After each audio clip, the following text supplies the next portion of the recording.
Mesdames et messieurs, bonjour. Union démocratique pour un Bénin nouveau. Voilà l'un des partis politiques au Bénin qui semble surprendre beaucoup. Et pour cause, le dernier acte fort de l'initiatrice de cette formation politique a laissé certains sur le banc de la surprise. Est-ce un coup de bluff? Eh bien, j'aurai l'occasion de poser cette question à mon invité du jour. Et pendant que certains partis politiques connaissent des vagues de démissions, l'UDBN ne s'inquiète pas. Tout semble aller dans le meilleur des mondes dans ce parti politique. Quel est alors son secret? Nous aurons le temps d'en parler avec le secrétaire général de la formation politique qu'est l'UDBN, Madame Valérie Idossou, qui est d'ailleurs mon invitée de ce dimanche. Madame Idossou, bonjour. Bonjour, Madame la journaliste. Merci donc d'être avec nous aujourd'hui, malgré votre emploi du temps plus ou moins chargé. Merci de m'avoir invitée. Alors, on va y aller sans autre forme de procédure. Madame Idossou, l'une de vos dernières actualités phares, c'est le changement de tête à la présidence de votre parti politique. Madame Sylvie de Chacus qui remplace Madame Claudine Afiavu-Prudencio. Ceci, la question que tout le monde se pose alors actuellement, pourquoi ce changement? Merci, Madame la journaliste.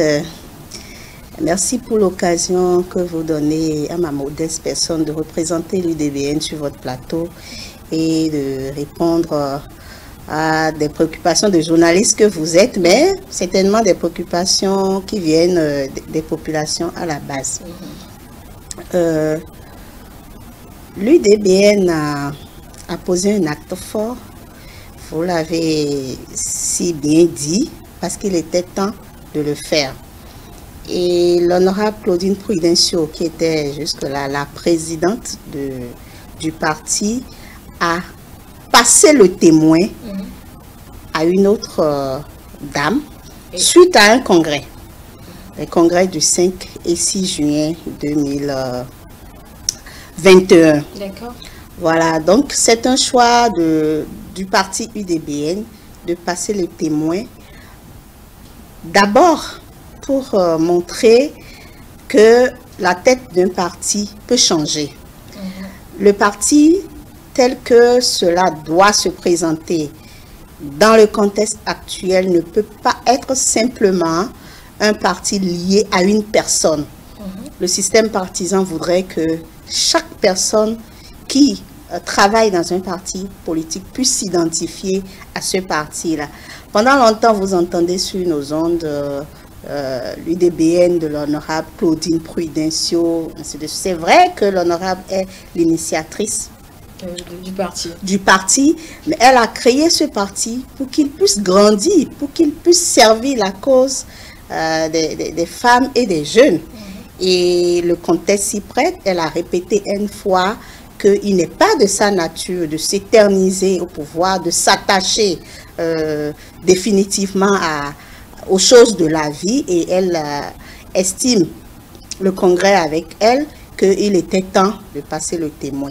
Mais je voudrais quand même signifier qu'elle n'a pas quitté le parti. On aura l'occasion elle n'a pas quitté le parti, parce qu'on ne peut pas quand même créer quelque chose ou bien être l'initiatrice principale, travailler pour et dire d'un jour au lendemain qu'on a quitté le parti, qu'on a démissionné. Ce n'est pas du tout à l'ordre du jour. L'honorable est toujours UDBN. Mais vous semblez dire que c'est la réforme du système partisan qui a imposé cette dynamique à l'UDBN, mais la réforme a cours depuis des années. Pourquoi cet instant-là? Qu'est-ce qui a vraiment motivé le départ de Madame Prudencio? Je viens de le dire. La motivation, là, vous avez parlé d'un congrès, c'est le congrès qui a acté ce départ, d'accord. Mais en amont, qu'est-ce qui a favorisé, qu'est-ce qui explique qu'elle veuille quitter la tête de son parti? Vous savez, le parti s'agrandit, n'est-ce pas, et accueille à chaque fois de nouvelles personnes. Et depuis 2019, vous savez que le parti existait sous une autre forme, et en 2019, le parti a eu à nouveau son droit de parchemin, de participer aux élections dans notre pays. On a fait un chemin, mais avant qu'on en arrive là, l'honorable Prudencio avait déjà plus d'une dizaine d'années à la tête de ce parti. Donc, vous voyez... C'est sa chose. Quand justement, vous voyez... Politique, exactement. Voilà. Exactement. C'est justement cette opinion que nous voulons battre en brèche au sein de la population. Ce n'est pas sa chose. C'est la chose des gens qui se mettent ensemble et qui travaillent avec elle.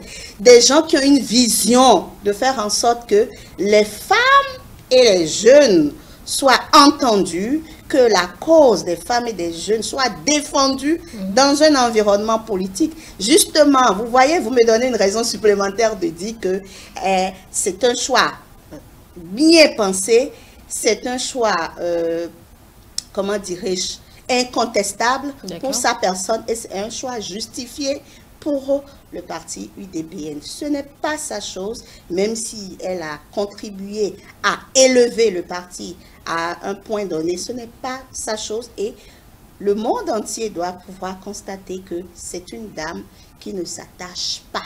Et ça, c'est important. Si les acteurs politiques s'attachent à ce que vous appelez leur chose, quand est-ce que les jeunes auront le temps d'exercer le pouvoir politique? Quand est-ce que les jeunes auront le temps de faire leur expérience? C'est ça la vraie question. Donc, pour nous, le moment est opportun. Pour nous, nous avons fait du chemin depuis 2 ans. On a pu capitaliser des expériences et un parti politique est dynamique aussi. Donc, plusieurs choses peuvent arriver. L'essentiel, c'est que le parti puisse dire, j'ai réfléchi, c'est mon droit de faire des réformes, on en a fait et on l'assume. Donc, le moment s'y prêtait, avez-vous dit. Mais dites-nous, Madame Idossou, qu'est-ce qui a milité en faveur du choix de Dr De Chacus, précédemment directrice adjointe de l'école du parti? Oui. C'est d'abord son charisme. C'est aussi ses capacités intellectuelle. Vous savez, le docteur De Chacus, elle est psychologue des organisations. Donc, elle maîtrise tout ce qui se passe au sein d'un groupe, comment un groupe grandit, qu'est-ce qu'on fait pour qu'un groupe grandisse. Elle, en tout cas, elle apprend même aux autres comment conduire une organisation pour que l'organisation fonctionne bien. Comprenez donc que pour nous, dans le parti UDPN, qui se veut un creuset de révélation du leadership féminin, c'est un critère assez important. Et nous avons beaucoup d'autres personnes dans le parti, mais le Congrès a porté son choix sur Comment ça s'est passé? Est-ce que c'est une liste des prétendants au poste que vous avez eu à faire ou bien comment ça s'est passé? Bien sûr, c'est des élections libres qui ont eu lieu. Mais quand il y a des élections, vous savez bien sûr qu'avant, il y a de la candidature et il y a de la défense à montrer. Voilà pourquoi nous voulons que vous puissiez choisir telle personne. Voilà pourquoi nous voulons que vous puissiez choisir telle personne. Mais ce qui s'est fait aussi, c'est que à l'UDPN, le plus important pour nous, c'est comment nous nous convaincons dans un groupe pour montrer l'idéal que nous portons. Donc, ça a été un débat ouvert et l'honorable Claudine Prudencio sortait. On a positionné Madame De Chacus sur la liste, mais il n'y a pas eu de concurrent. Parce que elle était pratiquement seule. Elle était presque. En tout cas, les deux étaient déjà pipés d'avance. Pas du tout. Comment vous pouvez dire que les deux C'est une question que moi je pose. C'est à vous maintenant d'apporter les éléments. Justement, je vous explique comment le processus s'est fait.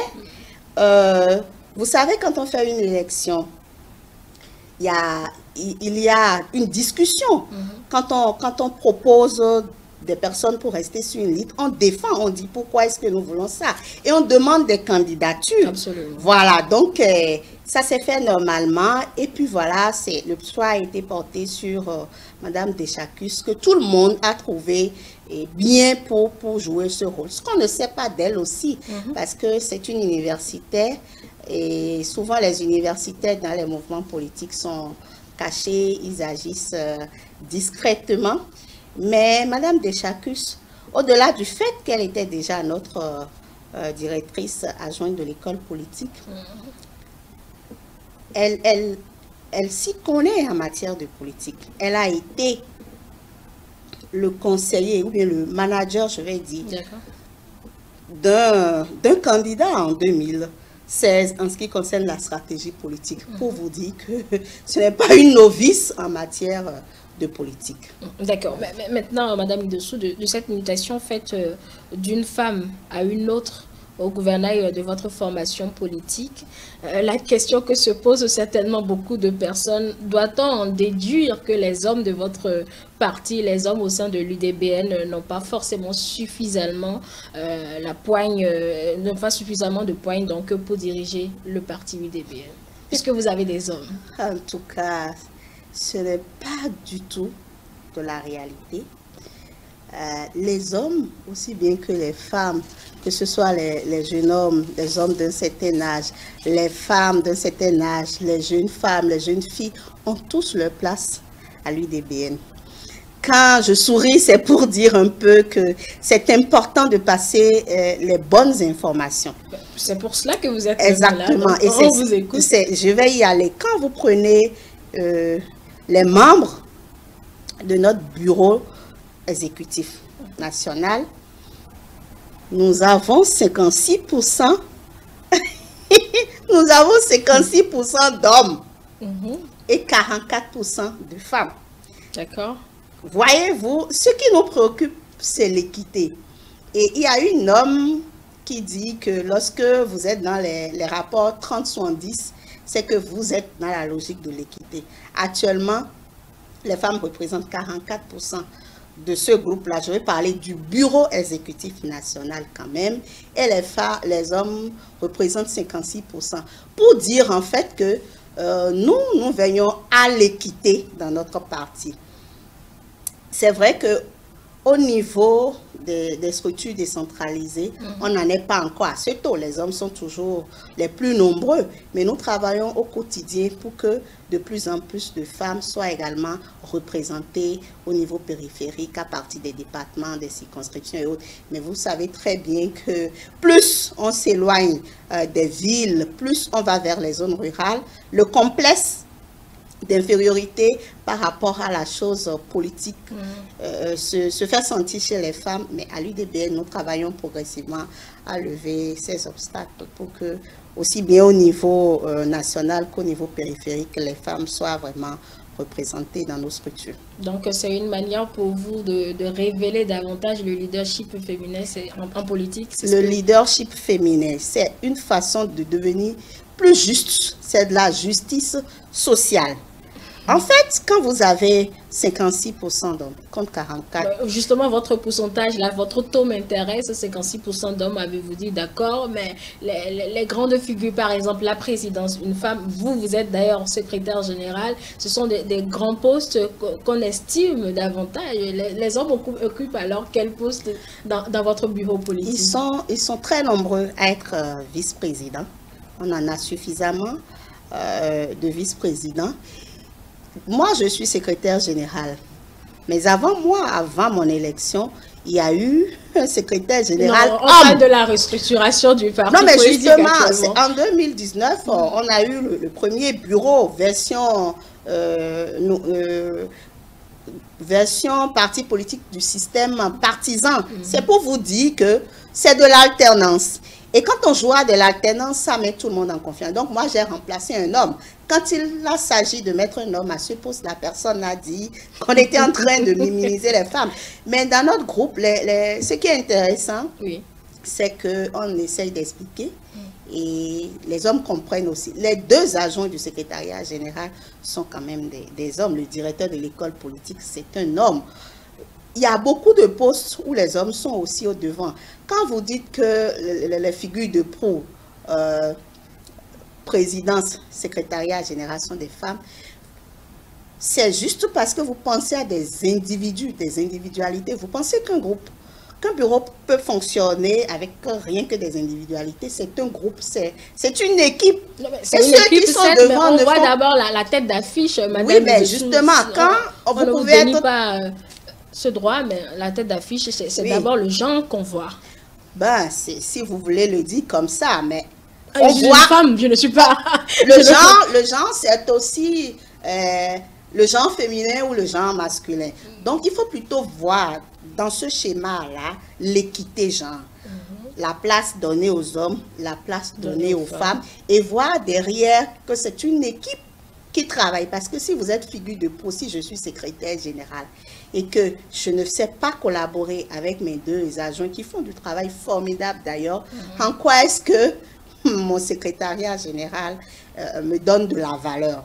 Donc, au-delà des figures féminins ou masculins qui sont à la tête, il y a cette question d'équipe qui nous préoccupe fondamentalement au sein de l'UDBN. Et nous travaillons à cela, que personne ne pense que le parti, c'est l'ASG qui fait le parti, c'est elle qui a tout le pouvoir, c'est la présidente qui fait le parti, c'est elle qui a tout le pouvoir. Et ce discours, c'est un discours que nous tenons parce que nous connaissons ce que veulent les jeunes. Nous connaissons aussi ce qui fait peur aux gens en rapport avec les partis politiques. Je viendrai me noyer, je vais travailler, personne ne va reconnaître mes efforts. Je ne pourrai même rien dire, je ne peux pas donner mon avis. Or, l'être humain a tendance à quand même, lorsqu'il est dans une organisation, à vouloir donner son point de vue. D'accord. Et vous parlez justement d'équipe. Comment les hommes prennent cela, leur position dans votre parti politique? Justement, c'est tout à fait normal. Quand vous adhérez à un groupe et que, d'abord, les hommes qui sont dans le groupe, c'est la vision du groupe qui leur tient à cœur. C'est à cause de la vision que les gens nous rejoignent. Ils deviennent même des défenseurs de ce que nous faisons parce qu'ils savent très bien que... Ils se retrouvent parfaitement dans ce rôle-là. En tout cas, nous n'avons pas de plainte. Il n'y a pas de plainte, chacun joue son rôle correctement. Ils sont même heureux parce que d'habitude, on a souvent, quand on parle de cette question-là, on a souvent... comment je vais l'expliquer? On a tendance à dire que les hommes ne veulent pas donner de la place aux femmes. C'est l'image qu'on fait des hommes en politique. Et au sein de l'UDBN, les hommes qui nous côtoient, qui sont dans le groupe depuis des années et tout, jusqu'à ce que c'est devenu UDBN, une nouvelle formule avec depuis 2019, c'est des gens qui sont acquis à la cause de la promotion du leadership féminin, du leadership de la jeunesse et du développement du pays. Parce que si vous faites la promotion d'un leadership, que ce soit un leadership féminin ou que ce soit un leadership des jeunes, au final, c'est le développement qui importe. Et je voudrais aussi signaler que nous avons beaucoup d'aînés. C'est cela qu'on ne dit pas. Dans notre parti, il y a beaucoup de personnes avec cheveux blancs. Ne vous en faites pas. Il y a beaucoup d'aînés qui sont là, des gens qui nous soutiennent, des gens qui apportent leurs conseils. Peut-être dans l'ombre. Non, mais ils sont là. Je ne sais pas si vous voyez nos images. Il y a des personnes qui de certain âge quand même, et qui sont acquis à la cause. Donc, pour nous, c'est un melting pot. D'accord. Mais juste que, de façon stratégique, nous avons décidé de mettre en avant là où il y avait quelques fossés. Un jour, peut-être qu'on ne parlera plus de ça lorsque la justice sociale fera en sorte que les droits de chacun sont respectés et que chaque genre est valablement représenté dans tout. Peut-être qu'on ne va plus mettre en avant ces cibles-là, mais pour le moment, on en a besoin. Madame Idossou, depuis le début de la réforme du système partisan, eh bien, l'UDBN a refusé, je vais dire, d'entrer dans les grandes formations politiques. Vous en avez d'ailleurs fait les frais lors des législatives de 2019, les communales de 2020. Actuellement, c'est la présidence qui change de main ou de tête si vous préférez. Moi, j'ai bien envie de vous demander où va votre parti politique concrètement? Ah bon? Où va notre parti politique? Oui, ses ambitions. Je ne comprends pas très bien ces ambitions. Les ambitions du parti, là, parce je me fais plus parce fière. que le parti aurait refusé de rejoindre. On vous a vu rester dans votre coin, faire cavalier seul, vous en avez fait les frais, vous ne vous êtes pas plaint certes, mais avec ces changements ou la chose à laquelle vous nous habituez, Donnez-nous maintenant ou dites-nous quelles sont vos ambitions actuelles là où le parti politique est. Madame la journaliste. La question vous surprend apparemment. Oui, parce que c'est un peu de préjugés aussi derrière, ah non, du tout. Derrière votre question. Je vous demande juste vos objectifs. C'est vrai, j'ai rappelé les détails. Vous avez dit qu'on en a fait les frais, qu'on n'est pas... Quand je dis que vous en avez fait les frais, ça veut dire que vous n'avez pas pu participer à cette élection-là. Donc, vous n'avez ni député, ni de maire. Et vous pensez que c'est parce que nous n'avons pas accepté d'entrer... Non, vous l'avez accepté autrement, vous n'allez pas compétir, Madame Idessou. Voilà. Vous êtes conformée à la réforme du système partisan en ayant autorisation, en tout cas un parti reconnu, en étant un parti reconnu dans l'arène politique. Ça, on le sait. Maintenant, par rapport au grand regroupement prôné par cette réforme-là, vous avez préféré continuer seul. Maintenant, moi, je vous demande, à l'heure actuelle, vos ambitions. Ma question, elle est pourtant simple. Non, mais je dis qu'il y a des préjugés parce que vous considérez que nous ne sommes pas un grand rassemblement. Non, mais je ne l'ai jamais dit. C'est ce que vous insinuez. Vous semblez me faire dire ce que je n'ai pas encore dit. Quand je fais une analyse de contenu de vos propos, c'est ce que vous semblez dire. Donnez la réponse à ma question, à ma préoccupation. Justement, je voudrais quand même me rappeler que dans la charte des partis politiques, il a été simplement dit parti politique. Donc, jusqu'à l'heure actuelle, nous sommes un parti politique. Nous avons essayé de nous conformer au système partisan. Oui. Et l'expression grand regroupement peut s'appliquer à tout parti politique. Et si vous me posez la question, elle est, à mon avis, tendancieuse. Et je vous dirais... Il n'y a aucune tendance, il n'y a aucun vice dans ma question. Non, vous êtes une journaliste. Non, vous êtes journaliste, mais je vais quand même répondre pour dire nous sommes un parti. Et dans notre parti, il y a aussi des partis politiques, des anciens partis. Exactement, il y en a. Il y a certains qui ont fait leur entrée tout récemment, là, on l'a lu. Un parti. La charte dit un parti. La charte n'a jamais précisé, par exemple, les questions de bloc. Vous ne lirez pas en filigrane le mot bloc dans la charte des partis politiques. Vous ne lirez pas également le mot grand regroupement. En fait, on a parlé des partis politiques qui doivent se conformer aux réformes du système partisan, ce que nous avons essayé de faire. Et maintenant, vous me demandez où nous allons. Oui.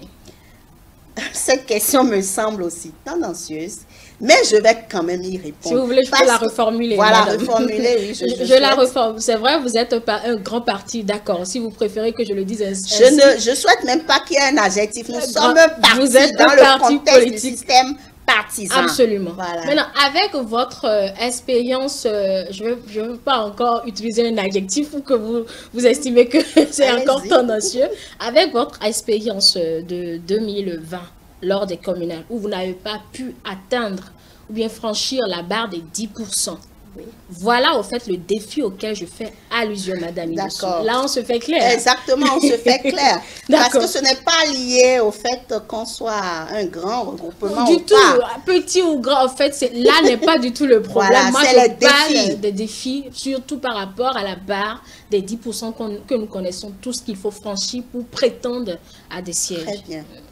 Vous savez, qu'est-ce qui marche quand on veut réussir dans la vie? Ce qui marche, c'est de tenir compte de là où on a semblé échouer. Et il y a même une chanson populaire de notre pays qui dit « Mais ils font beau idée. » Les gars ne sont pas ceux qui n'ont jamais chuté. Exactement. C'est ce que dit la chanson, la moralité de la chanson. Et c'est même une vision de la vie. Et par expérience, cette vision-là, elle donne des résultats. Pendant les élections communales, nous avons affûté nos armes, nous avons mis en place des stratégies, comme tout parti politique d'ailleurs. Nous avons observé. En ce moment, nous avons eu notre récépissé en août 2019.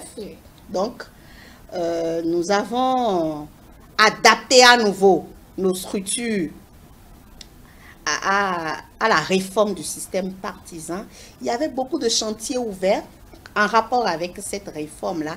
Et en même temps, nous avons participé aux élections communales. Nous capitalisons ce que nous avons vécu pendant ces élections communales comme acquis.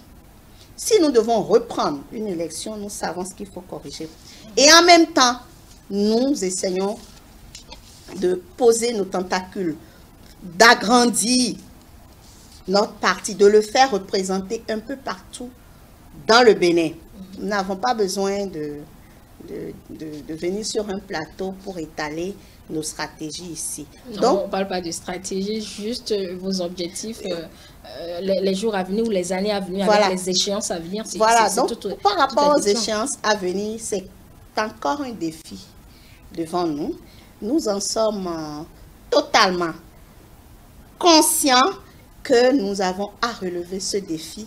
Mais ce qui marche aussi, à part le fait de savoir qu'on peut se relever, c'est la foi en sa réussite. Quand vous devez aller à un examen et qu'à l'avance vous pensez que vous allez échouer à coup sûr.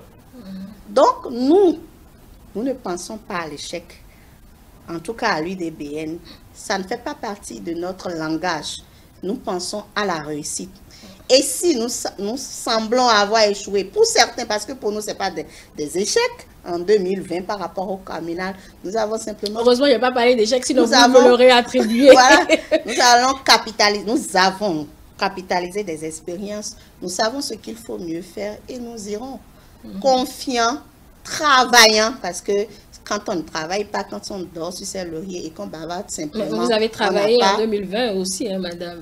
On a travaillé en 2020, mais je vous rappelle qu'on venait en 2019, vers la fin, en août 2019. Vous voyez, les élections communales étaient déjà très proches. Il nous fallait... Bref, c'était bien sûr dans un contexte. Et il ne faut pas oublier également que les élections communales, comment dirais-je, quand on fait de la campagne, voilà, la campagne des élections communales était une campagne essentiellement médiatique. Oui. Ce que nous avons respecté à l'UDBN, nous sommes un parti politique qui respecte les prescriptions du gouvernement.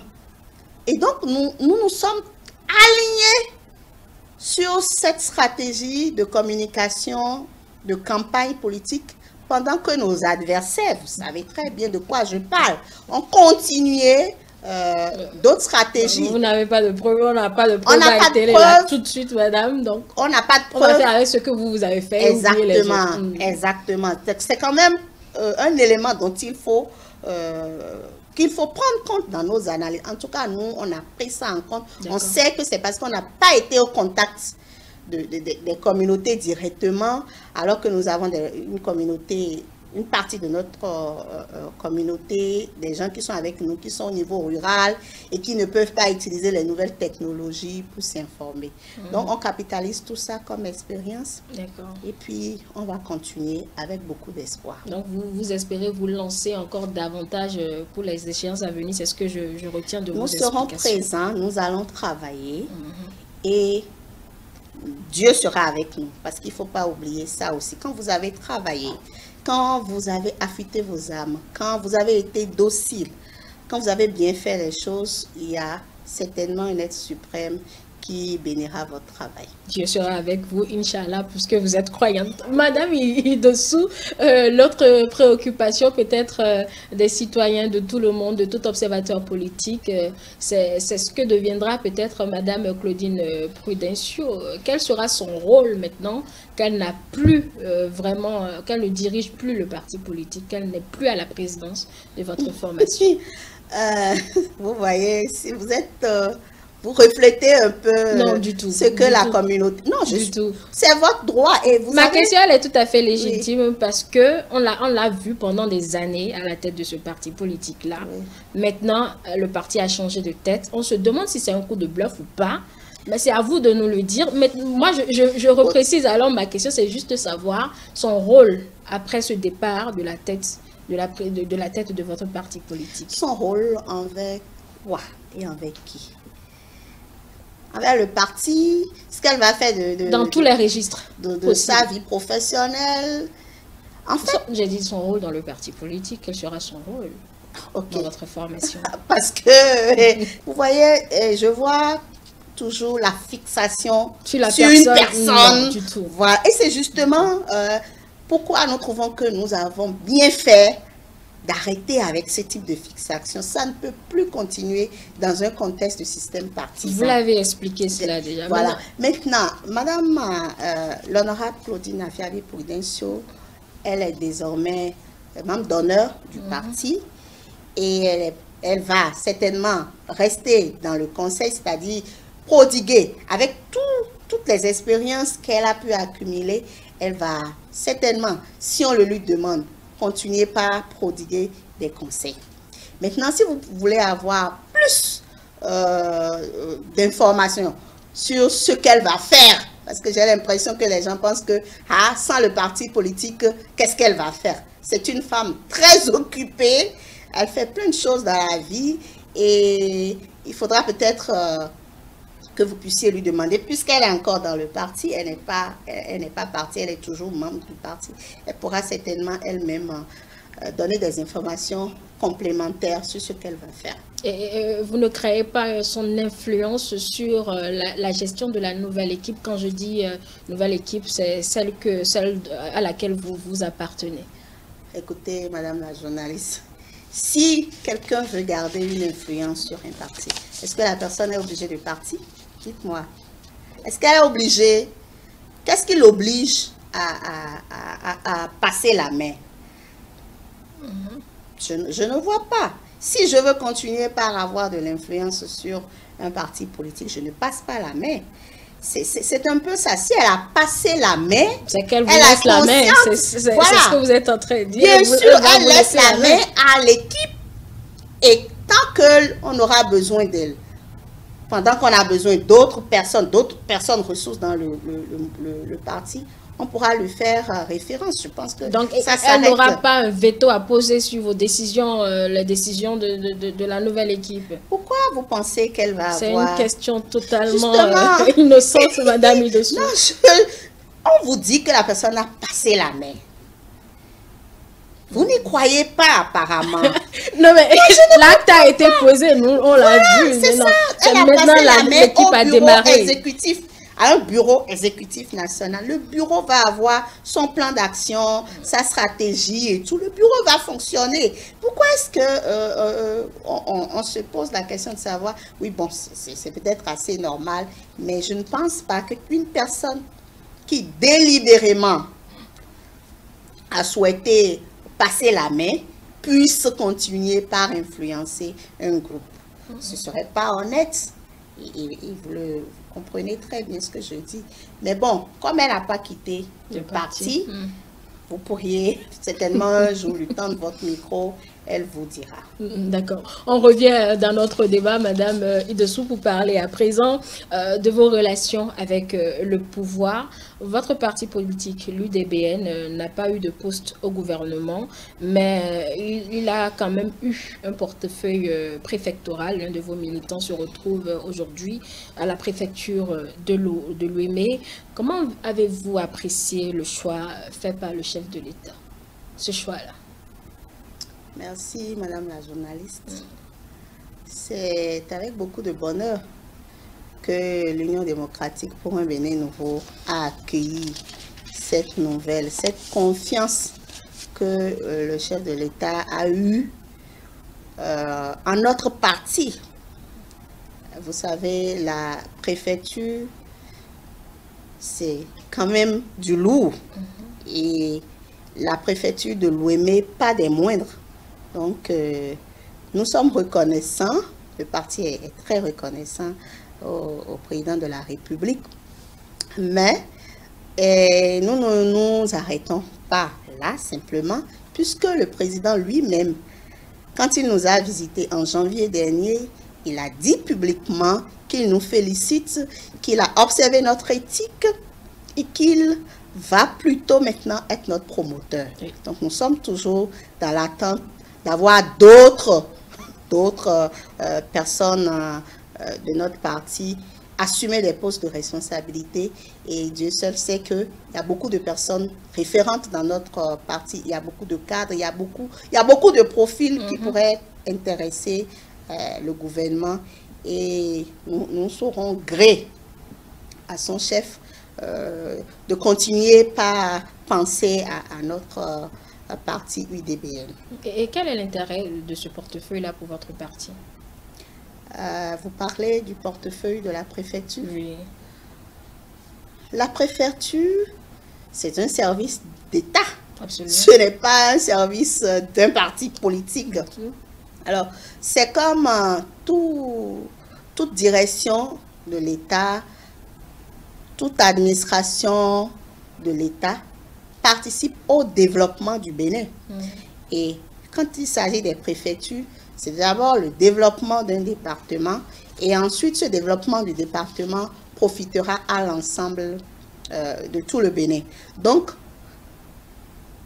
particulièrement pour notre parti, nous ne voyons pas d'intérêt direct. Nous voyons simplement notre contribution au développement de tout le Bénin. Nous n'avons pas de fixation sur la préfecture de Lomé. C'est le président de la République qui a nommé une des nôtres à ce poste. Elle a à travailler, à atteindre les objectifs, à se fixer, à se figer sur le cahier de charge d'un préfet. Et maintenant, peut-être qu'elle va, à cause des valeurs que l'UDBN promeut, à cause des valeurs qu'elle a acquises au sein de notre parti, elle va certainement mettre ces valeurs-là au profit de l'administration de sa préfecture. Et c'est comme ça qu'on pourra dire un préfet de l'UDBN est passé dans l'Ouémé et vraiment elle a bien travaillé, elle a su rassembler les hommes, elle a su gérer la préfecture, elle a su donner des résultats assez probants. Et n'avez-vous pas un peu l'impression que ce poste-là est un lot de consolation du fait de votre absence au gouvernement? Lot de consolation. Vous savez, nous sommes un parti de la mouvance et nous restons un parti de la mouvance. En plus, nous ne sommes pas dans la logique du gâteau partagé. Je ne sais pas si vous essayez de me comprendre. Je suis votre logique. Nous sommes un parti de la mouvance. Nous ne sommes pas dans la logique du gâteau partagé. C'est-à-dire que nous comprenons le système actuel qui consiste à travailler, à se démarquer pour que des indicateurs de développement apparaissent de manière claire dans notre pays. Alors, quand c'est comme ça, nous ne pouvons pas commencer par dire « Ah, on nous a donné préfecture pour nous consoler. » Pas du tout alors. Pas du tout alors. Nous n'avions pas dans notre entendement cette idée de vouloir partager un gâteau pour qu'on puisse, ou bien de vouloir partager, comment dirais-je, un butin. Oui. Et qu'on puisse dire, quand on a partagé le butin, c'est votre part. C'est notre part. Franchement, en termes de politique, nous ne sommes pas dans cette logique. Nous sommes dans la logique de nous voulons contribuer. Si vous pensez que nous sommes capables de contribuer, si vous nous faites confiance, vous n'avez qu'à nous appeler, vous n'avez qu'à nous choisir. Nous allons pouvoir montrer qu'est-ce que nous savons faire. Et cela ne vous aurait pas gêné si cette nomination ne venait pas. C'est ce que vous êtes en train d'expliquer, madame. Ça viendra certainement quand vous entendez un homme dire, je vais faire la promotion d'un parti politique, un homme méthodique en plus. Nous croyons que ça viendra et c'est pour ça d'ailleurs que nous ne parlons pas d'un lot de consolation parce que nous savons très bien que tout se fait avec méthode. Nous y croyons Et c'est un peu ça ce qui se passe à l'UDBN. Nous ne nous agitons pas parce que nous n'avons pas eu telle et telle chose encore. Nous faisons confiance. Nous continuons par apporter nos conseils et tout. Et nous espérons que le meilleur vient pour nous. Et quel soutien apportez-vous à Madame le Préfet dans l'accomplissement de cette tâche-là? J'ai dit tout à l'heure que la préfecture est un service d'État. Le préfet a ses attributions, son cahier de charges, tout ce qu'elle doit faire. Elle le sait, le parti ne s'y mêle pas. Mais vu qu'elle peut demander des conseils, vu le fait qu'il y a beaucoup de compétences, elle peut peut-être un jour vouloir des conseils de telle ou telle personne.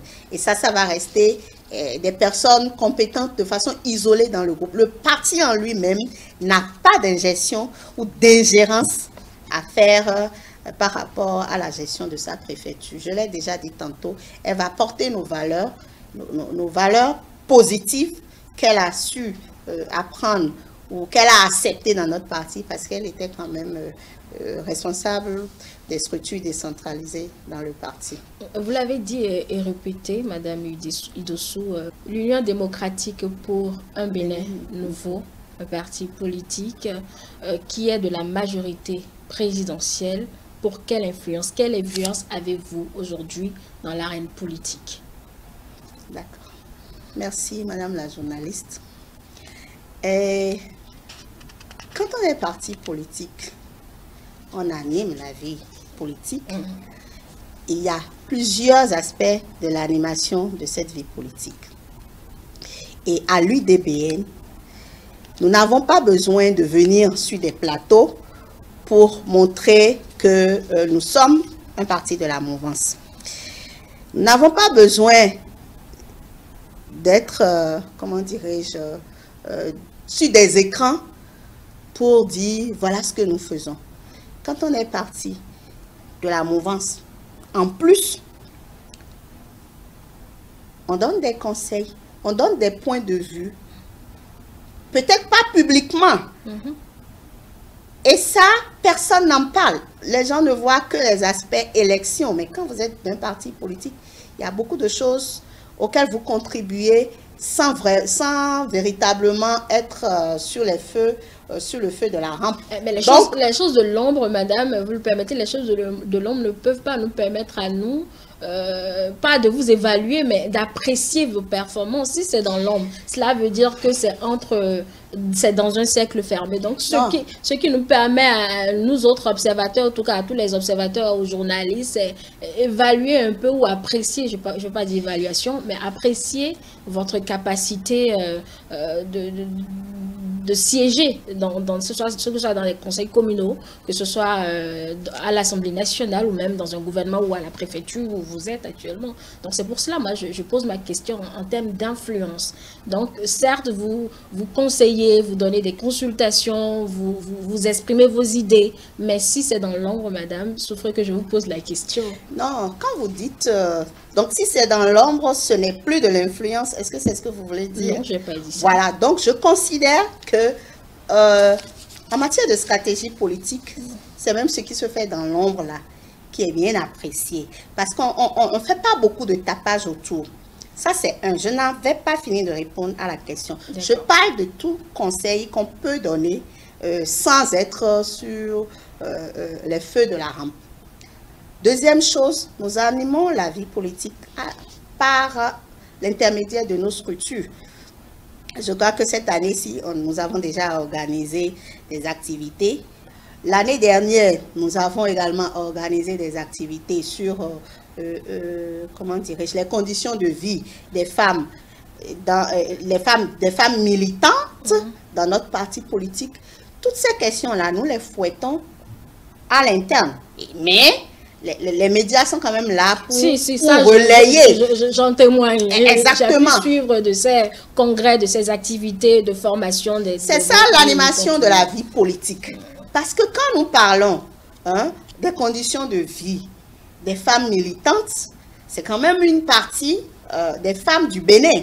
Et quand ça se relaie sur le plan national par plusieurs radios, par plusieurs médias, d'autres femmes qui ne sont même pas de notre parti écoutent les résolutions de nos rencontres et en profitent. Nous avons également organisé la Journée internationale de la femme cette année-ci. Donc nous essayons d'animer la vie politique. Et ensuite, nous animons au quotidien nos structures pour faire comprendre ci ou ça. Donc vraiment, il y a le conseil dans l'ombre qui n'a pas besoin d'être écrit dans des journaux, d'être diffusé dans les télés. Il y a aussi l'animation que nous faisons, l'animation de la vie sociale que nous faisons à partir de notre parti politique. Voilà, ce n'est pas rien. Ce n'est pas rien, mais quand vous parlez d'influence, j'ai voulu quand même commencer par cette première qui parle de conseil dans l'ombre. D'accord. Voilà, nous ne sommes pas un parti opposant, donc vous n'allez pas nous voir sur vos ondes en train de dire ah, le gouvernement n'a pas fait ci, le gouvernement devrait faire ci. Vous ne nous verrez pas dans ce rôle-là. Même si nous avons des observations à faire, nous avons notre stratégie pour le faire. Et que répondez-vous à ceux-là qui pensent que ce geste de Mme Claudine Afia-Vu-Prudencio est le premier pas vers ces blocs en jeu? Ça n'engage que ceux qui le disent. Et nous, dans notre parti, nous assumons ce que nous sommes. Et les autres... Les personnes qui pensent que c'est peut-être pour que nous rejoignions un bloc, est-ce qu'ils nous ont interrogés? Moi, j'ai la chance d'avoir un représentant, une personnalité de c'est pour ça que je vous dis que ce n'est pas à l'ordre du jour. Je n'en ai pas entendu parler dans le parti jusqu'à l'heure où nous faisons l'émission. Donc, je ne saurais répondre à cette question. Voilà, mais cette question de bloc...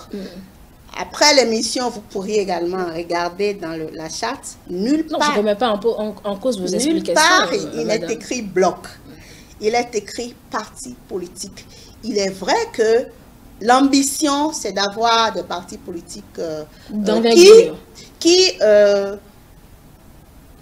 sont étalés sur toute l'étendue du territoire. Et c'est ce que nous faisons à l'UDBN. Vous allez à Perere, à Kalale, à Tukuntuna, à Bukumbe. Vous allez dans les communes du Nord, vous allez voir la représentation de l'UDBN. Vous allez dans le Koufou, vous allez voir nos représentations. Et nous travaillons au quotidien à remobiliser les militants et nous vendons nos valeurs d'éthique, de participation, de démocratie. Pourquoi est-ce que vous voulez maintenant que je puisse accueillir cette opinion de certaines personnes qui pensent que le fait que Mme Claudine Afia-Vu-Prudencio ait passé les mains, que cela représente une façon de rentrer. C'est peut-être une analyse à laquelle vous n'adhérez certes pas, mais les observateurs peuvent... Ce n'est pas encore à l'ordre du jour. Je n'en ai pas entendu parler. Et cette histoire de bloc n'est écrite nulle part. Il suffit qu'un parti politique puisse travailler à étendre ses tentacules partout sur le territoire national, travailler, agrandir, ainsi de suite, et fera l'affaire au pays. D'accord. Puisque vous vous expliquez si bien, Madame Idessou, on va parler justement de 2023, puisque c'est l'échéance la plus proche. Est-ce que votre parti compte aller à l'assaut des sièges de députés en 2023? Bien sûr. Bien sûr. Comme vous le savez bien, un parti politique qui n'a pas l'ambition de participer aux élections n'est certainement pas un parti. Et tout ce que nous faisons, nous le faisons dans cette perspective-là aussi. Dans la perspective de participer et de participer de la plus belle manière aux échéances législatives prochaines. Donc, nous y serons. Naturellement. Nous y serons. C'est vrai que vous avez dit que vous avez appris des expériences dernières qui avaient des facteurs qui ne vous ont pas forcément facilité la tâche et tout. Je ne vais pas vous parler de bloc cette fois-ci, mais moi je reviens toujours sur ce défi-là de la barre des 10%. Puisque Madame Idossou, vous ne pouvez pas le mettre. C'est ce qui est là. Madame, vous êtes pessimiste? Non, je ne suis pas du tout pessimiste. Et pour nous, en plus, vous voyez, vous êtes comme une mère qui, parfois, est trop pessimiste, qui a peur et tout. Nous sommes conscients du défi. Pas que nous n'y pensons pas. Comme vous aussi. Parce que là, je comprends. Quand je vous regarde, je comprends que, en fait, vous avez hâte de nous voir à l'Assemblée. Je vous demande d'ailleurs de nous rejoindre. Nous sommes conscients que c'est un défi. Mais comme je vous le dis, tout ce que nous faisons actuellement rentre dans les stratégies pour vraiment atteindre ce défi. Et je souhaite que vous y croyez avec nous. Non, mais j'y crois. Parce que toutes choses se fondent sur l'espérance. Et sur le soutien, si nous avons le soutien de la majorité des femmes du Bénin, en commençant par vous, chers journalistes, parce que vous êtes une femme, et c'est déjà très bien. Si nous avons le soutien des jeunes, pensez que nous n'irons pas à l'Assemblée. C'est ça la vérité. Nous irons à l'Assemblée si les gens comprennent notre combat. Si la plupart des femmes comprennent notre combat, nous irons à l'Assemblée. Si les jeunes nous comprennent, nous irons à l'Assemblée. Parce que nous sommes un parti politique. Et tout parti rêve d'avoir des élus. Nous y travaillons. La barre des 10% dont vous parlez. Quand on dit qu'il faut 12 de moyenne dans une école professionnelle pour passer en classe supérieure, qu'est-ce qu'on fait? Qu'est-ce que l'étudiant fait? Qu'est-ce que l'élève fait? Il travaille. Est-ce qu'il se dit, parce qu'on a parlé de 12 pour passer en classe supérieure? L'élève qui a déjà fait l'expérience et a eu 2%, ça c'est une caricature, hein, qui a eu 2% et qui a la chance peut-être, ou en tout cas, qui a la possibilité d'accumuler ou bien la possibilité de compter sur d'autres pour pouvoir atteindre cet objectif de 12 là, est-ce qu'il ne va pas... Sur qui on peut compter? Dites-moi dans la vie. Est-ce qu'il ne va pas prendre en compte cette possibilité là? Vous êtes le seul dans la vie, en tout cas quand vous avez échoué selon les autres, vous êtes le seul à décider si vous réussissez prochainement ou pas. C'est ça la vérité. Des gens ont été traités de cancres quand ils étaient enfants. Mais en croyant en eux-mêmes, ils sont devenus les meilleurs inventeurs du monde. La lampe que vous voyez là, on connaît l'histoire de l'invention de la lampe. On connaît l'histoire de beaucoup d'autres personnes en qui personne ne croyait parce qu'ils n'étaient pas bons, parce qu'ils étaient médiocres. Quand vous parlez de 2, c'est pour ça que je prends également cette analogie-là pour dire, oui, si vous avez 2 et que la prochaine fois il vous faut 12, ça dépend encore de vous. C'est vous qui décidez de qui vous choisissez pour vous aider. C'est pas les autres. C'est vous qui identifiez vos stratégies, mais c'est pas les autres. Donc j'estime que en politique, ça doit être aussi pareil. L'essentiel, c'est de savoir que on doit travailler pour aller vers les 10%. Mais on n'a pas peur.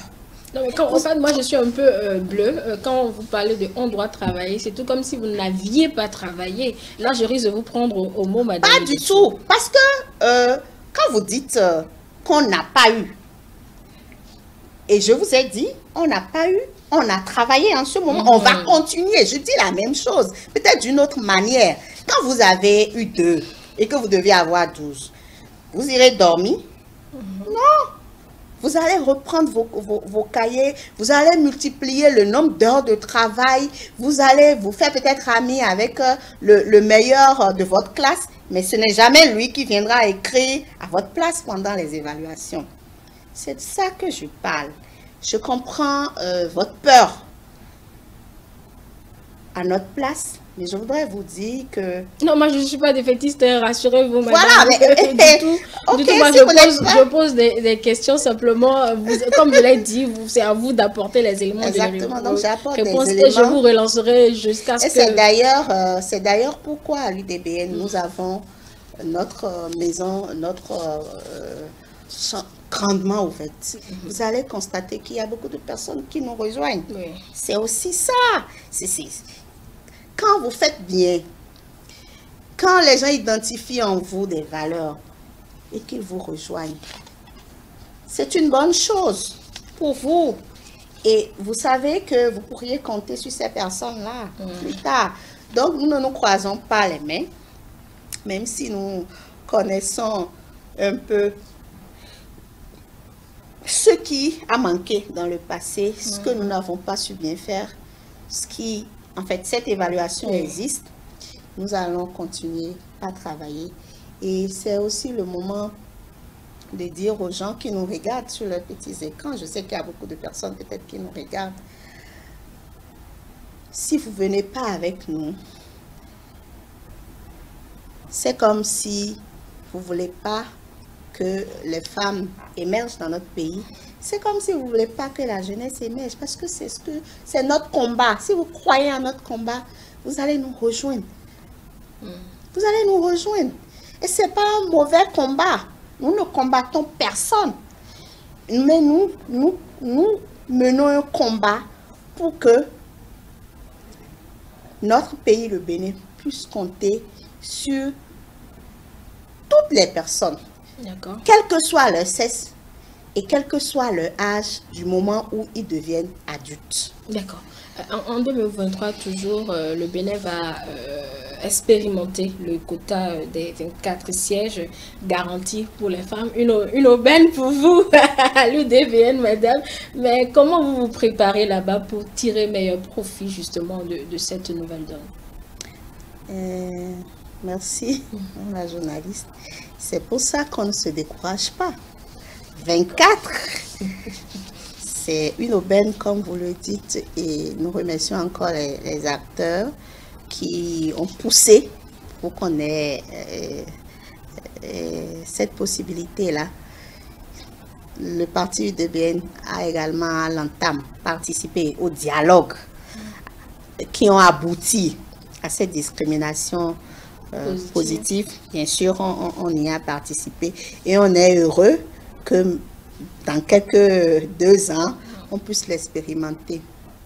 Oui, c'est comme ce que je venais de dire tout à l'heure par rapport à 2023. Nous voulons y aller. Nous voulons avoir des députés de tout genre, que ce soit des députés femmes ou des députés hommes. Nous rêvons d'en avoir. Et nous allons continuer par travailler pour qu'en 2023, nous ayons des députés à l'Assemblée et que parmi ces députés, ils puissent avoir une représentation féminine, puisque maintenant, la porte semble être largement ouverte pour les femmes à l'Assemblée. Absolument, mais pour cette échéance, il y a aussi la question du financement de vos activités, donc du financement du parti. On a entendu dire, même si on n'a aucune preuve, que c'était Madame Prudencio qui finançait le parti politique. Elle est certes toujours dans le parti, mais elle ne le dirige forcément plus. Comment vous comptez financer vos activités maintenant? D'accord. Merci beaucoup. Le financement des activités d'un parti a toujours été, comment dirais-je, un sujet de réflexion pour tous les partis. Et même pour les partis qui reçoivent un financement de l'État, c'est toujours de l'insatisfaction parce que ce qu'on fait, ce qu'on a à faire est plus grand que ce qu'on a. Ça, c'est clair. Et À l'UDBN, nous souhaitons compter davantage sur la participation de nos militants. Donc, nous diffusons au sein de l'opinion de nos militants le fait qu'ils doivent quand même payer leurs cotisations. Et nous comptons aussi sur les sympathisants. Nous avons un site en ligne et à chaque fois que... en fait, le site permet d'adhérer au parti. Il y a une rubrique, voulez-vous faire une contribution, même si vous avez 1000 francs, même si vous avez 5000, même si vous avez 10 000, vous pouvez contribuer. Et c'est ça, normalement, le financement dans un système partisan. Chacun doit mettre la main à la pâte. Donc vraiment, je profite. On connaît les militants. On connaît les militants. Je suis encore... les cotisations. Oui, je venais de le dire, que nous sommes en train de distiller dans l'opinion de nos militants qu'il faut ça. Je suis également sur votre télé, et vous m'en donnez l'occasion. C'est aussi pour dire, si vous pensez que notre combat est juste, vous devenez sympathisant. Soit vous nous rejoignez, vous êtes dans notre parti, mais même si vous ne voulez pas devenir membre d'un parti politique, vous pouvez être sympathisant. Par ailleurs, la présidente Claudine Afia-Vice-Prudencio, elle est toujours dans le parti. Il y a d'autres personnes dans le parti qui, d'habitude, font plus que ce qu'il faut. Donc, j'estime que c'est un véritable problème, le financement de tout parti politique. Mais c'est toujours de cette façon qu'on peut résorber ce problème-là, avec la motivation des militants. C'est très, très important. Et déjà, au sein de l'UDBN, et ça, si vous connaissez nos structures décentralisées, vous pouvez leur tendre le micro. Souvent, nous leur demandons de commencer, de faire quelque chose. Parce que les militants et les responsables au niveau des structures déconcentrées, parfois expriment beaucoup de besoins qui ne peuvent même pas être satisfaits par un bureau national. Alors, quand on analyse ces besoins-là, on commence par dire, est-ce que vous pouvez faire telle chose? Est-ce que vous pouvez changer d'orientation? Et quand ils commencent par le faire et qu'on voit que ça se passe très bien, en ce moment, le parti, avec ses moyens limités, peut venir maintenant à l'aide. Donc, on n'est pas dans un système de parti qui infuse de l'argent un peu partout parce qu'on n'en a pas. C'est vrai que ça, ce n'est pas ce dont les gens... ce à quoi les gens étaient habitués, mais s'ils y restent, c'est que progressivement, ils commencent par comprendre. Et ce que nous véhiculons, c'est aussi ceci. Est-ce que vous êtes dans un parti politique pour marchander votre participation? Ce que vous faites. Parce que c'est à ça qu'on les a habitués. Je mobilise 1000 personnes pour vous. Je vais prendre 100 francs sur ces personnes-là et tout. Est-ce que c'est ce que vous voulez? Ou bien vous voulez être leader? Ou bien vous avez une ambition politique? Je ne sais pas si vous me comprenez. Si vous avez une ambition politique, vous n'allez pas vous limiter à prendre 100 francs sur des militants que vous avez mobilisés ou que vous avez aidés à adhérer dans un parti. C'est vrai, c'est un discours assez nouveau, mais nous, l'avantage que nous avons à l'UDBN, c'est le fait de ne pas avoir reçu un financement de l'État encore. Nous espérons l'avoir en travaillant, en répondant aux critères, et peut-être même que nous espérons que les critères s'assouplissent, on ne sait jamais, mais nous avons déjà une petite expérience de ce type de financement, et c'est pas facile. Mais nous pensons que tout ça mis ensemble avec les sympathisants, comme vous d'ailleurs, j'insiste là-dessus, il faut que vous nous rejoignez. Et quand vous allez nous rejoindre, vous allez mieux comprendre et ce qui se passe. Même quelques copecs, on va inscrire devant que c'est vous qui l'avez donné en telle année. Ça fait du bien à toute partie. D'accord, ça c'est la boutade qui nous permet d'en venir donc à l'actualité. Madame Valérie Idessou, vous le savez, plusieurs partis politiques sont actuellement ébranlés par des vagues de démissions. À l'UDBN, au sein de votre parti, c'est visiblement la sérénité. Hein. J'ai bien envie de vous demander votre secret.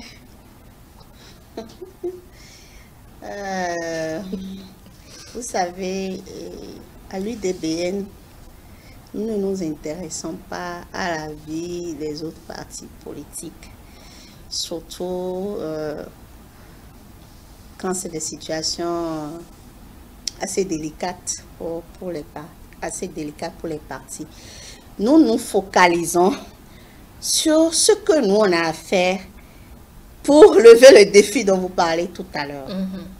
Donc, je pense que je ne m'aventurerai pas sur cette... non, pas juger du tout. Sur cette question. Les partis politiques ont leur dynamique. Et justement, ce qui arrive aux autres peut arriver à tout le monde. Et nous, oui, au lieu de regarder ce qui arrive de mal aux autres, nous regardons dans la direction de comment on fait pour avancer. Nous avons un défi devant nous. Donc, tout ce que j'ai dit tout à l'heure, ce sont nos secrets. Oui, tout ce que j'ai... Ah, vous esquivez simplement. Non, je n'esquive pas. Vous bottez en touche comme on le dit. Hein. Pas du tout. Mais j'ai parlé des valeurs que nous véhiculons à nos militants, de comment nous les accompagnons et tout, de la façon dont nous communiquons aussi nos émotions aux gens. C'est comme votre maman. Le jour où elle n'a pas, vous demandez à manger du matinjan un jour, et elle se dit, mais j'ai pas le matinjan. Aujourd'hui, on fait faire du gombo. Demain, quand je vais mieux vendre au marché du retour, je vais... Ce qu'elle vous dit, comment elle se sent, le fait que ce jour, ça n'a pas fonctionné. Quand elle vous dit, je n'ai vendu que 1000 francs depuis le matin, qu'est-ce que vous faites? Vous la comprenez. Donc, nous, on est focalisé 2023. On ne s'intéresse vraiment pas à ce qui arrive en termes de démission dans les autres partis. Pas du tout alors. D'accord.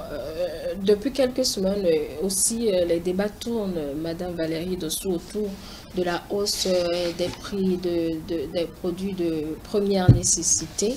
Mais jusque-là, on n'a vu aucun parti politique se montrer préoccupé de cette situation. Et pourtant, vous êtes un parti qui prône les valeurs, donc le leadership féminin. Vos militants, qui sont des femmes, sont les plus touchés de cette situation-là. Mais on n'a rien vu de vous. Qu'est-ce que vous avez fait? Ou bien le sujet ne vous intéresse pas simplement? Vous soupirez? Oui, je soupire parce que tout à l'heure, je disais que vous avez semblé négliger cet aspect de la chose. Est-ce qu'on a besoin, quand on est parti politique, de se mettre sur les ondes? C'est vous qui avez habitué les gens à cela. Justement. Et il faut qu'on sache que on n'est plus dans ce type de système. On n'est pas dans un marchandage d'un service. Non, mais il n'y a pas de marchandage. Bien sûr. C'est une situation générale, pas propre même au Bénin, une situation Exactement, générale. Exactement, c'est ce que le rôle aussi du parti politique, bien sûr, c'est la sensibilisation, justement, madame. J'en arrive. C'est parce que vous avez demandé ce que aucun parti politique... on peut en tout cas, on ne peut pas le dire. Puisque tout à l'heure, je vous disais que en tant que parti politique, on fait des conseils, n'est-ce pas? Qu'est-ce qui vous dit qu'on n'en a pas fait? Et si vous l'avez fait, vous nous auriez... Quand je dis non, les médias. Justement, on n'est plus... C'est juste que les médias aussi doivent s'adapter. Mais si vous avez communiqué au changement de tête qui est plutôt interne à un parti politique, oui, vous ne voulez pas communiquer sur une sensibilisation sur une question d'intérêt général. C'est ce que vous êtes en train de dire, Madame Idessou. Pas du tout, madame. Écoutez-moi. D'accord. Attendez que je... Soyez précise alors. Non, je ne parlais pas ma réponse à votre intervention va se situer à plusieurs niveaux. D'accord. Je ne parlais pas encore de la sensibilisation de la communauté. Je parlais des conseils qu'on peut, ou des avis qu'on peut prendre auprès du gouvernement par rapport à ça. Et je faisais allusion au fait que, en tant que parti politique, on n'a pas besoin de venir sur les ondes pour dire voilà ce que nous avons dit, voilà ce que nous avons conseillé au gouvernement, ainsi de suite. Maintenant, je reviens à la question. Qu'est-ce que nous avons fait? Nous avons d'abord cherché à comprendre la situation.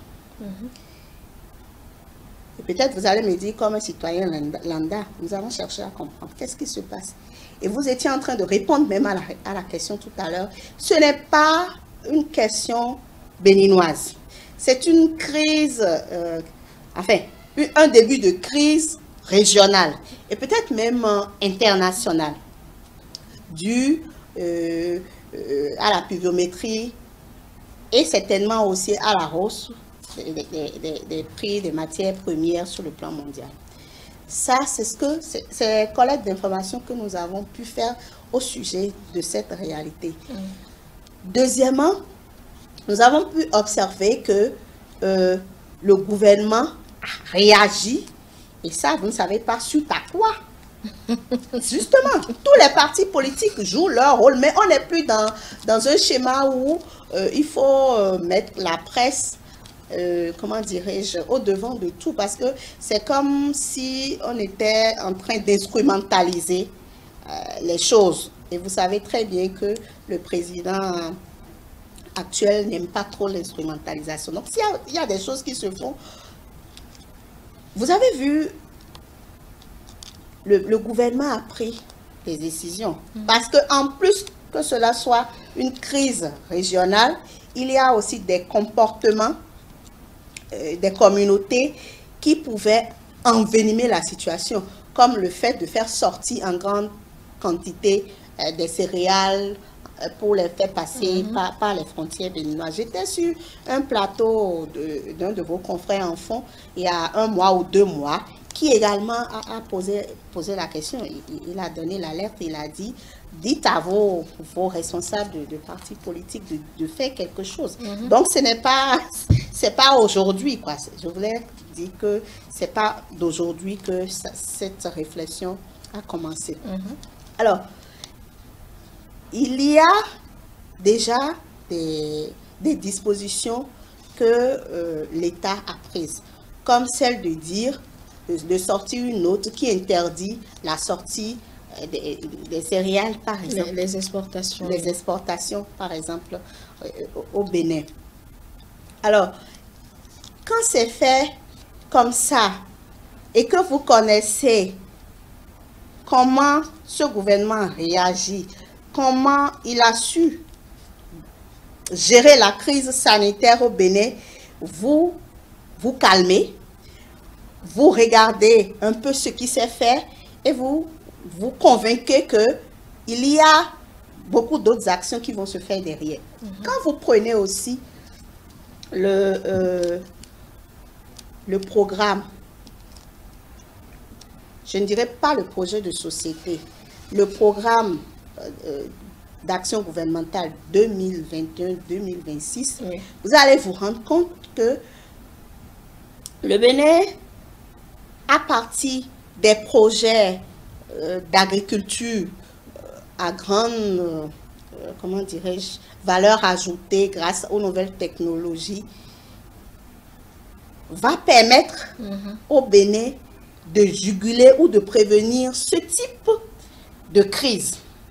Donc, vous voyez, c'est vrai, devant la situation, le gouvernement prend des initiatives, mais déjà, en amont, dans le programme d'action, il y a des projets phares qui vont permettre d'avoir de la disponibilité de ces produits alimentaires ou céréaliers en grande quantité pour permettre à nos communautés de se nourrir convenablement.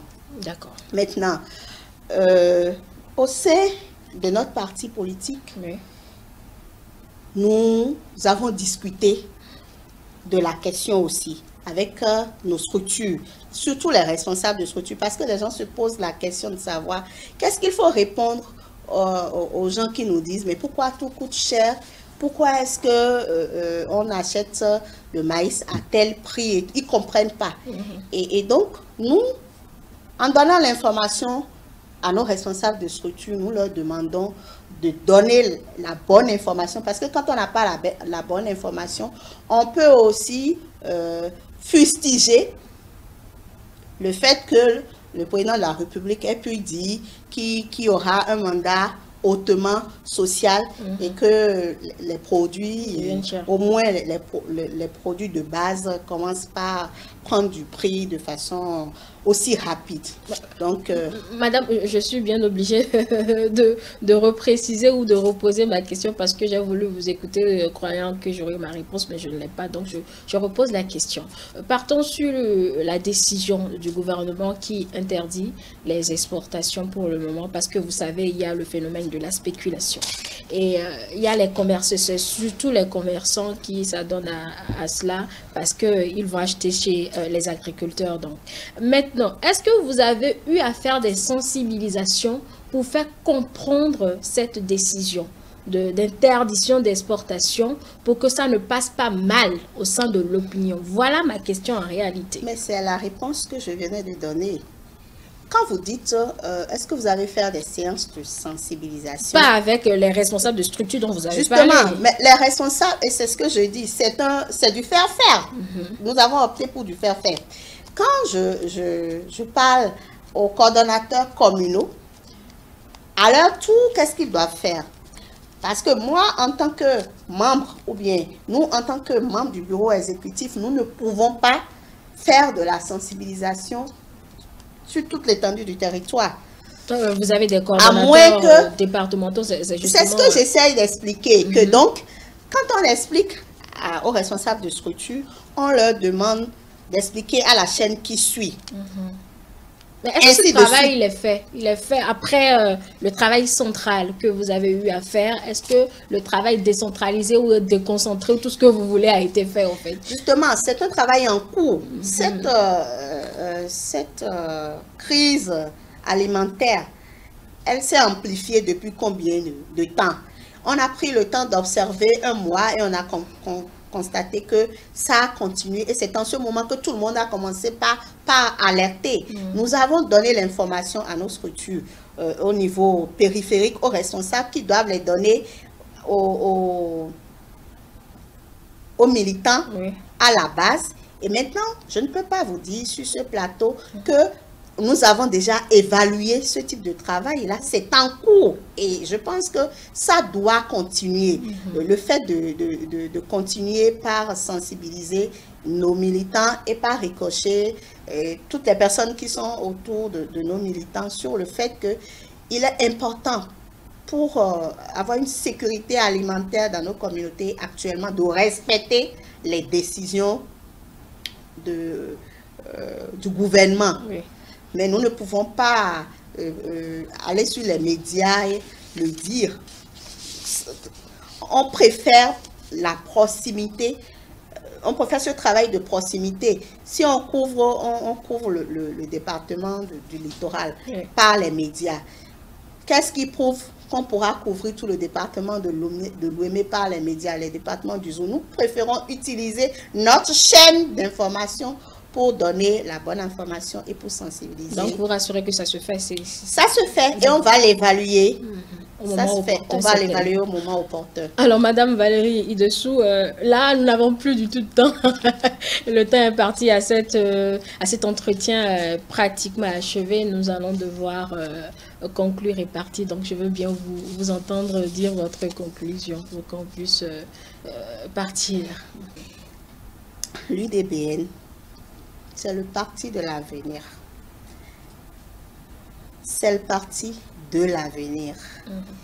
Avec les valeurs qu'il véhicule, avec l'ouverture qu'il fait à tous les citoyens du Bénin, nous pensons que l'UDBN va relever les défis qui s'imposent à lui dans un système partisan et nous souhaitons que tout le monde nous rejoigne, que des gens soient solidaires avec nous pour que nous puissions relever ce défi et que nous puissions revenir sur les médias, dire oui, nous avons communiqué, vous nous avez écoutés et vous nous avez rejoints. J'ai bien envie ici de dire le nom de notre site internet, mais je pense que vous n'allez pas... Là, on va vous facturer, c'est ça. Vous n'allez pas le permettre, mais nous avons un site internet par lequel les populations peuvent adhérer à notre parti. Merci à tous les militants, quelle que soit leur zone d'habitation. Merci aux militants du Nord. Vraiment, c'est eux qui nous épatent beaucoup parce que être très loin de la présidence et quand même porter le flambeau d'un parti, ce n'est pas facile. Mais nous rêvons avec vous que l'UDBN, c'est le parti de l'avenir. Nous rêvons qu'en 2023, nous allons envoyer plusieurs personnes à l'Assemblée nationale. Merci beaucoup, Madame Valérie Idossou, secrétaire générale du parti UDBN. Mesdames et messieurs, c'est sur ces mots de Madame Idossou que prend fin cet entretien. Merci de nous avoir suivis. On va se retrouver juste derrière avec l'équipe pour le débriefing. À tout à l'heure.